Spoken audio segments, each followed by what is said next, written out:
महाराज जी, आपके चरणों में कोटि कोटि प्रणाम। महाराज जी, प्रारब्ध अनुसार आने वाले आकस्मिक मृत्यु को हम हमारे अभी के क्रियामान द्वारा प्रभु का नित्य स्मरण नाम जप सदाचार करके टाल सकते हैं क्या? मार्गदर्शन क्यों करें। टालेंगे? 10 दिन बाद जाना है तो हम आज जा रहे हैं।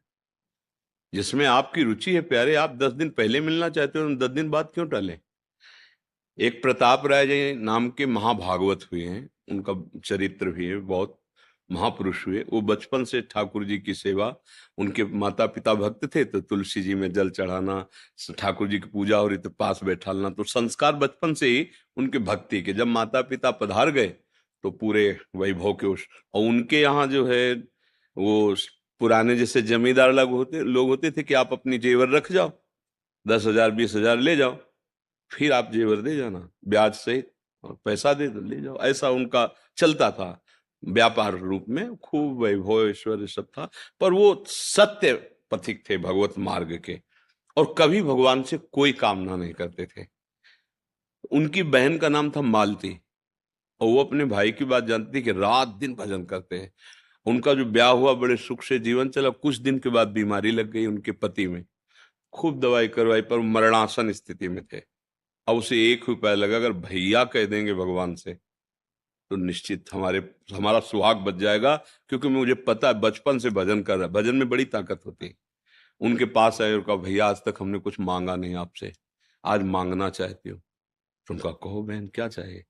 बोले, आप भगवान से कह दो कि हमारे पति को अभी मृत्यु शैया पे ना ले जाए, क्योंकि हमारी अभी नव यौवन अवस्था है। ऐसा तो उनका, वैसे बहन हमने कभी भगवान से कुछ कहा नहीं है।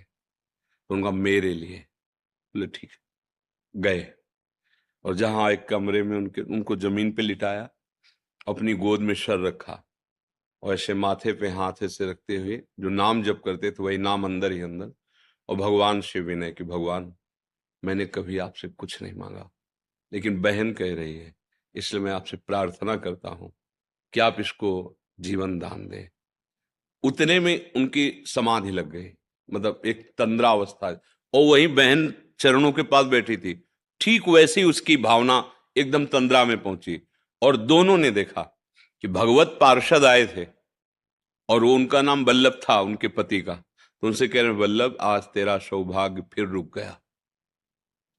भगवान मिलने के लिए व्याकुल थे और तुम भी व्याकुल थे, पर आज सौभाग्य रुक गया, क्योंकि महाभागवत प्रताप राय जी ने संकल्प कर लिया कि अब अभी मत ले जाओ। तो उनका ऐसा वो नहीं कर सकते, वो बल्लभ ऐसा नहीं कर सकते। मैं जन्म जन्म से जिनके लिए तड़प रहा था, आज मिलने का संयोग बन रहा है, और भक्त होकर वो हमें रोक देंगे? ये दोनों देख रहे थे, उनकी पत्नी मालती और उनके जो साले पद पर थे प्रताप राय जी भी।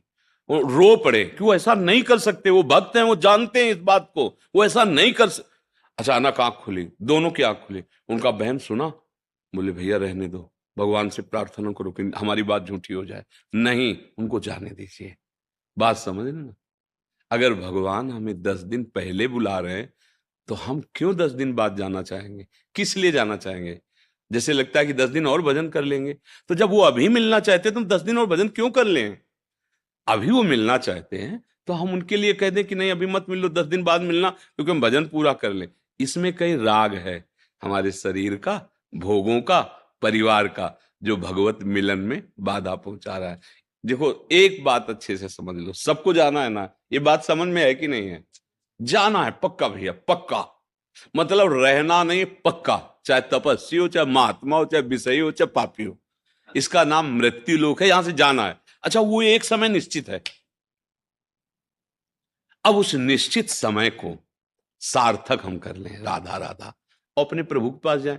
अब इस राधा राधा का प्रयोग हम 10 दिन बढ़ाने के लिए क्यों करें? जो हमें भगवत प्राप्ति में, वो हम 10 दिन जीने के लिए, थोड़ा भोग भोगने के लिए, ये तो बहुत है हानि की। अरे जब फांसी अभी होनी ही है तो 10 दिन बाद हम ये रिक्वेस्ट करें कि फांसी देना, तो बहुत है मूर्खता है। क्योंकि 10 दिन प्रतिपल फांसी लगेगी।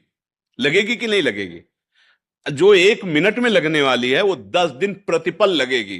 क्योंकि आप 10 दिन बहुत बुरी तरह कटेंगे कि मुझे फांसी में चढ़ाना है, मुझे फांसी, तुम चढ़ाओ।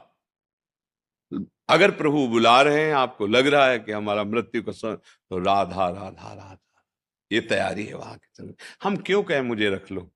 बोले नहीं, जगत कल्याण होगा। क्यों जगत कल्याण हमसे? वो किसी भी के अंदर बैठ जाएंगे, मूकम करोति वाचालम पंगुम लंघयते गिरिम, वो जैसे यहाँ बैठ के बोल रहे हैं, किसी के अंदर बैठ जाएंगे। अरे वो जहां बैठ गए वही व्यासदेव हो गया, वही नारद जी हो गया, वही सनकादि हो गया। बैठना तो उनको है ना, और हर ऑफिस उन्हीं की है, कहीं भी बैठ करके वो बोल सकते हैं। तो ये बातें अपने लोगों को समझना होगा, क्योंकि अपने भक्त हैं, अपने भगवत मार्ग के पथिक हैं। जैसा प्रभु चाहे, जितने दिन प्रभु चाहे, जोई जोई प्यारो करे, सोई मोई भावे।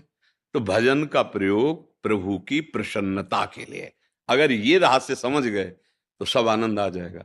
भजन का प्रयोग करके अपनी कामनाओं की पूर्ति के लिए, मानो ऐसा जैसे ब्रह्मास्त्र का प्रयोग मच्छर मारने के लिए, ये बिना मांगे दुख सुख आता रहता है। जैसे तुम दुख नहीं मांगते हो, कोई मांगता है पर आ गया, ऐसे तुम सुख भी ना चाहो वो आ जाएगा। ये क्रम है तुम्हारे कर्मों का। अब तुम चाहो भगवान को, दुख सुख से ऊपर उठो और अखंड आनंद, अखंड प्रसन्नता, यही तो मांग है यार। कभी दुख ना मिले, वो स्थान भगवान के चरणार बिंद है। वहां तक पहुंचने के लिए शरणागति और नाम जप, इसी से हो जाता है। तो आप समझ रहे ना, हम क्यों मांगे कि मुझे 10 दिन जिलाओ? आखिर का मरना ही है ना, तो 10 दिन बाद क्यों, अभी ले, चलो अभी बुलाओ हमें। पर वो राग होता है ला, पत्नी पुत्र परिवार, ये तो लगता है भगवान हमारा सारा भजन ले, महीना भर और जी जाए। अरे 60-70 वर्ष जी लिए, कुछ नहीं कर पाए, महीना भर में क्या कर पाओगे? है नहीं हमारी हालत जो है। एक संत भगवत